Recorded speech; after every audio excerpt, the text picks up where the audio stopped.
So before we get started, I thought I would mention a couple of things.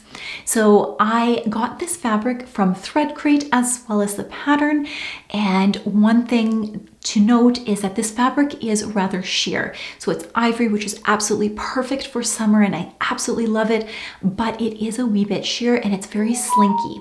So one of the things that I decided to do to combat the fact that it was so slinky and may show everything is to create two pattern pieces of the bodice as well as the skirt and treat them as one piece. So I'm not actually lining this, but I am going to double up the fabric just to create an opacity in this fabric that it doesn't have. Now I don't do that with the sleeves because I love how slinky it is and how it drapes so nicely.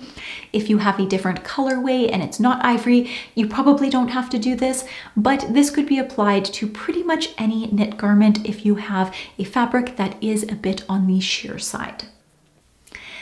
Now, another thing I wanted to mention is the waist on this is supposed to come at your natural waist, and I did do up muslin and found that this pattern is about 3 inches off from my natural waist, so it's a little bit high, so you would have to adjust your pattern accordingly. I don't tend to have a very long torso, so it's just something that potentially may come up for you if you are drafting it and you're the type of person that doesn't like to do up a muslin. Just bear that in mind. Maybe just hold the pattern piece on you and just see where that lands to see if you need to lengthen that just a bit.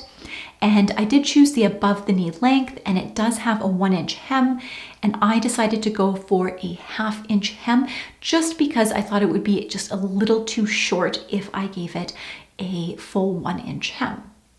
That being said, there are a lot of different options in this pattern that you can choose from. So you have the option of doing a scoop neck, which I chose, or doing a V-neck. And for the sleeve options, you have this beautiful flutter sleeve here, which I really like and think is a great feminine detail. Or you could, especially if you're making this in a fall or winter month, it has an option for a long sleeve version that really puffs out, billows out, and then is cuffed at the end, which I think looks really nice as well. The bodice is very fitted, so it has a lot of negative ease built into that, and it fits absolutely beautifully. I didn't have to make any pattern adjustments in that. That being said, the skirt is an A-line and it does fit tight, and I mean it's gonna hug your tummy. So even though it's an A-line, it does slightly flare out, it does hug your body a lot. And that's one thing that potentially I'm not too keen on in this pattern. I would either extend that flare out just a little bit more, or in my case, I actually grabbed another colorway of this same fabric from Thread Crate in a pink, which we all know I love. And I decided that I am going to mash up the Ava circle skirt, which I will link down below, that circle skirt with this bodice top with that fabric. And that will give you an option for any of you guys out there that may be concerned about your tummy area, or the fact that, you know, maybe you're rocking it and you look good, but then you eat lunch and you got this little food baby kind of showing. This will help to prevent that so that you can feel a little bit more confident in that dress as well. So on to the sew along. Bum bum bum ba-dum ba-dum bum bum bum bum bum ba-dum ba-dum bum bum bum bum ba-dum ba-dum bum bum bum bum bum ba-dum ba-dum bum bum bum bum ba-dum ba-dum bum bum bum bum bum ba-dum ba-dum bum bum bum bum ba-dum ba-dum bum bum bum bum bum ba-dum ba-dum bum.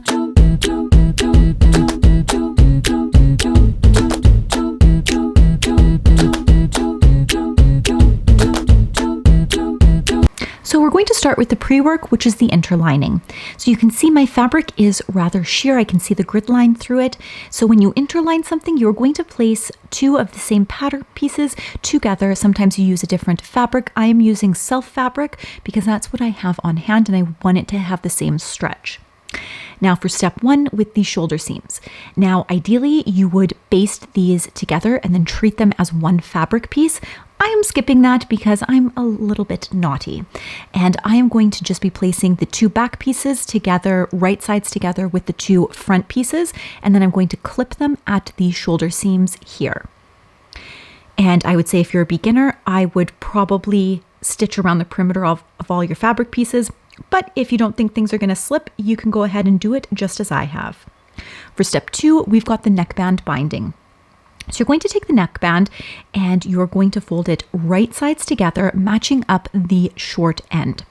Now you don't need to use clips because it's such a small seam, but if you want to, it will help to stabilize this just a bit better.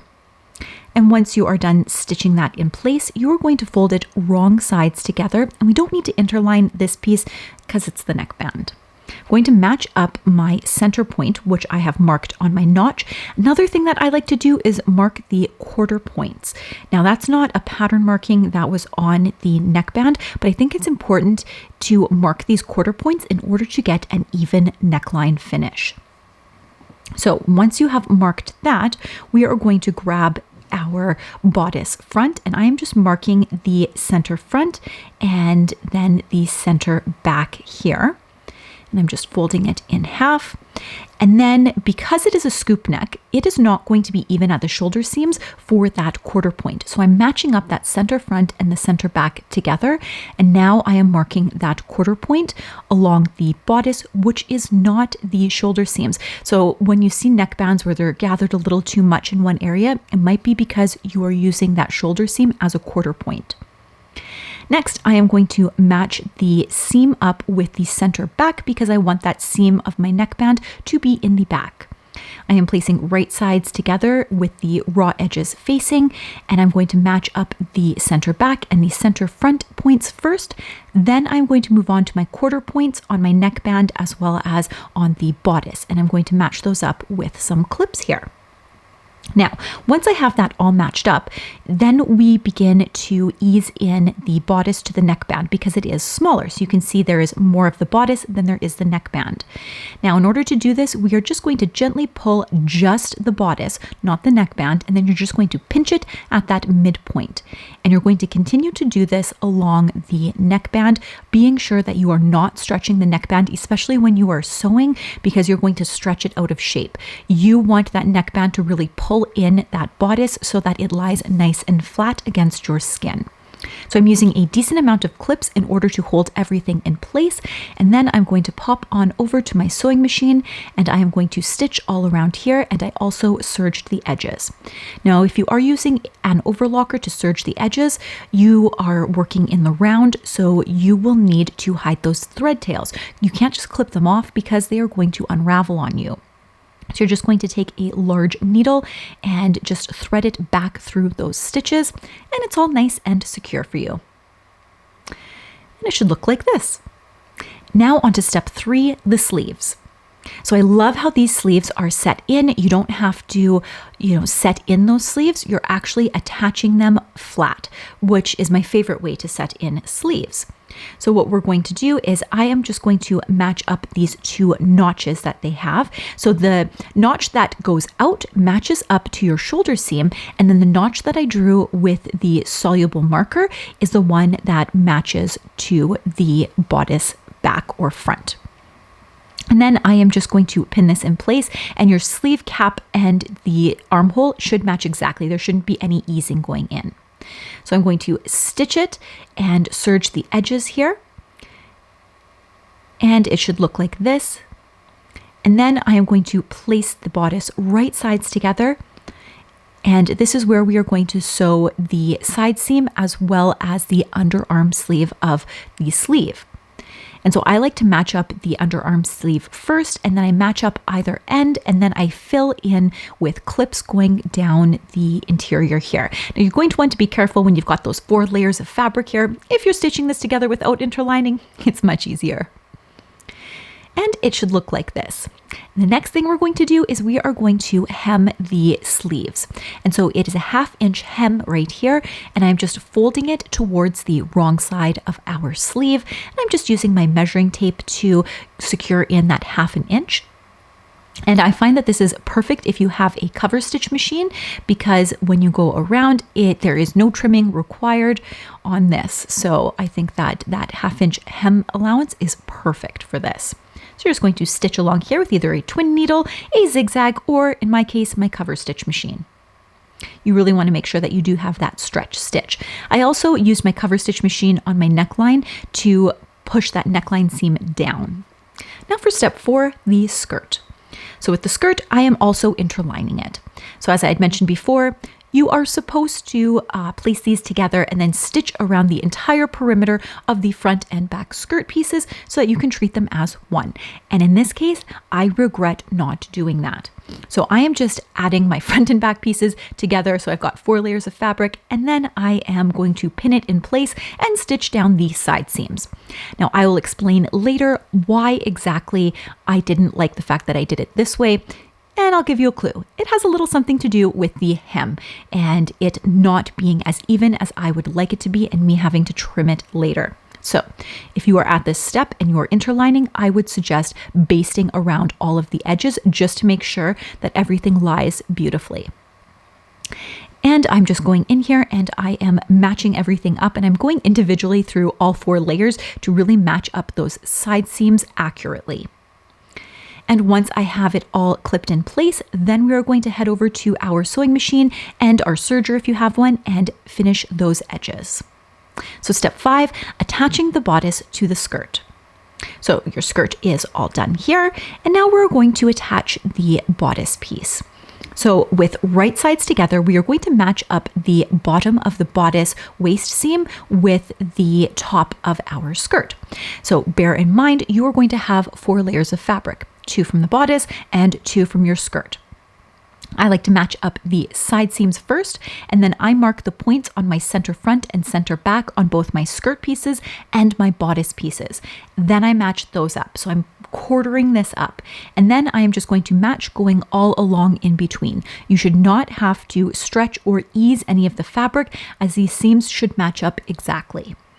And then we're just going to stitch and serge that. And make sure you're using a stretch stitch if you are not using an overlocker, because this seam really stretches a lot. It's got to go over your bust, or if you're taking your dress off the other way, it will have to go over your hips. So just be cognizant of that when you choose your stitching. And once that is done, we are getting very close to finishing our dress. And it should look a little something like this. Next up, step 6, the hem. So with this, I am just taking my quilting grid ruler and I'm placing it under my skirt because I don't want to get the rest of the skirt in here. And I'm just pulling everything nice and flat so that I can pin it together and treat it as one piece. This is where I regret not basting my pieces together when I originally stitched them up. So as you can see here, there's a little bit of a lighter fabric here. You can see that the 2 pieces are not perfectly lined up. So what that means is I'm going to have to trim this off after and just really make sure that the hem of my skirt is still straight. So it's a bit of a bother, and I find that this is a little bit extra work that goes into it than if I were to baste those pieces together in the first place. Hindsight's 20/20, and now you do not have to make that same mistake. So right here, I'm just trimming off that excess so I can go in and I am basting them together. Now I decided to serge them together, but you can just use a straight stitch and stitch it together because it's not really going to matter that much because we're going to cut off the edges when we hem them. So I have serged it, it's nice and stretchy, which I like, and then I am just folding it under and I'm going to stitch all around. I used my cover stitch, so I used a 1/2 inch hem, but the pattern does call for a wider hem allowance, just so you know. And pat yourself on the back because we are all done. This is a super quick and super simple sew to make. I am in love with the fit of this bodice and I hope you are too. And I am super excited to make another one, but with a different bottom. As I had mentioned earlier, I do think it's a little tight for my tastes and a little bit risque, whereas I think I'll feel a little bit more comfortable in a full circle skirt. And I am excited to wear this out on my next date night. Let me know in the comments down below what your favorite date night dress is to make. I would love to hear and get some of your suggestions. Until next time, makers, let's get our sewspiration on.